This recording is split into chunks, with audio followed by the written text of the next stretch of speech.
NVR and New Authority, building bridges back to the power of non-violent resistance. Group Sessions Week 3, Behaviour Baskets and Relational Gestures. This week we'll be discussing the 3-basket model. We'll ask you to think about the behaviours that you find challenging at home and to write them down on post-it notes. Each post-it note is then placed into one of 3 baskets. We'll be using the idea of small, medium and large baskets for problematic behaviours, and using this to focus our energy on the most pressing problems. Small baskets.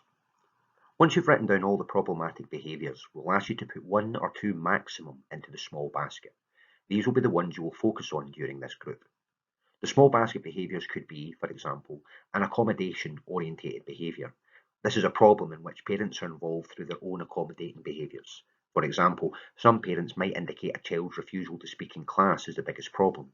This, however, is not an ideal first stage, although it can be targeted later, because parents are likely not to be actively involved in that situation. In contrast, a related but different problem, such as the need to speak in place of the child in various situations, would be an accommodation-orientated behaviour. We could also look at significant and recurring problems. These are problems that you as parents are motivated to address. This is important because as you begin taking active steps to create change, your motivation will be tested. The less determined you are at the outset of the process, the more likely the strategies will be abandoned before the goal has been achieved.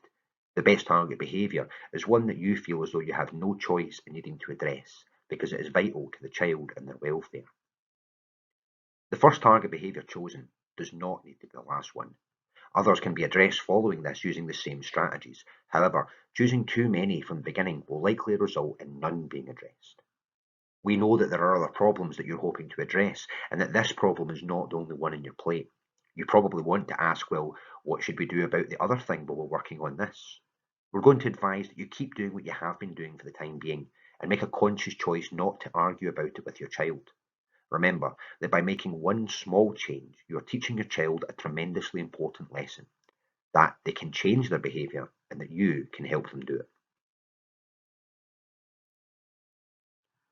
Once you've completed the small basket exercise, we'll ask you to look at the remaining behaviours and to put some in the medium basket. These are behaviours that are less challenging than the main problem, and you'll probably want to focus on these when the small basket behaviours are resolved. They will be addressed in time, but for strategic reasons we're putting them on the back burner so that we can rally our strength for a laser-like focus on those small basket behaviours. Finally, any remaining behaviours will be put into the large basket. These are for lower level behaviours that you can ignore or deal with easily using standard de-escalation strategies. The large basket is for those things that we could do without in an ideal world, but that pale in comparison to the other behaviours, especially those in the small basket. Our ability to persist in our resistance against the most extreme and damaging behaviours is contingent on our ability to let that does not matter truly slide. Throughout this exercise, where we're looking at behaviours that we find problematic and dividing them into 3 levels of priority, it's important to remember that our focus is always on what's behind the behaviour. Whether or not it makes sense to us as adults, all problematic behaviour is the result of some unconscious unmet need, and by figuring out what that need is, we can stop problems before they happen. As homework, we will be asking you to think deeply about what the hidden need is and what's being communicated by those small basket behaviours that have become so damaging. Although we are focusing on problem behaviours that we want our children to change and exploring the unmet needs that may be communicated through them, it is important to remember that positive and warm attunement are vital in helping our children to regulate their internal emotional state and prevent problems in the future. At this point, the stresses of living with these problematic behaviours will no doubt be impacting your relationships. Repair needs to be the focus prior to anything else. This is the most powerful and useful set of skills that you will learn. This can be very difficult when we are suffering from the effects of burnout and blocked care that can occur in periods of prolonged stress. But the power and authority that comes from taking control of the temperature of the relationship is priceless. And now we come to relational gestures. Relational gestures are unconditional acts of kindness.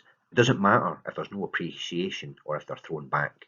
They're not rewards and they're not linked to the behaviour of the child. Do as many as you can, there is no limit.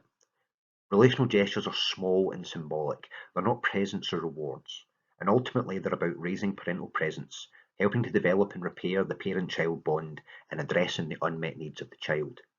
Some examples could be making a cup of tea, making the bed, showing that you are thinking of the child when you're not together, compliments, post-it notes that are left around to find, giving time to spend together, put it aside even if it's not accepted, and playing games as well as taking interest in their interests. Now, it's important here that we avoid confusion with accommodating behaviours or rewards. This is not linked to the anxiety or behaviour of the child. This is not something demanded of you by them. It's an expression of the adult's unconditional love and safety. This can help to lift and change the cycle of blocked care and burnout, which raises parental presence through control over acts of love that are separate from contingent rewards and punishments.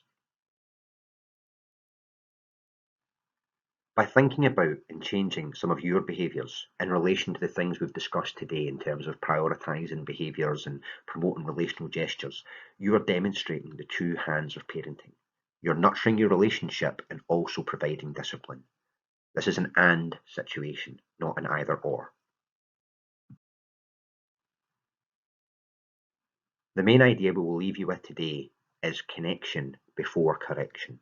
Remember that a child whose behaviour pushes you away is a child who needs connection before anything else.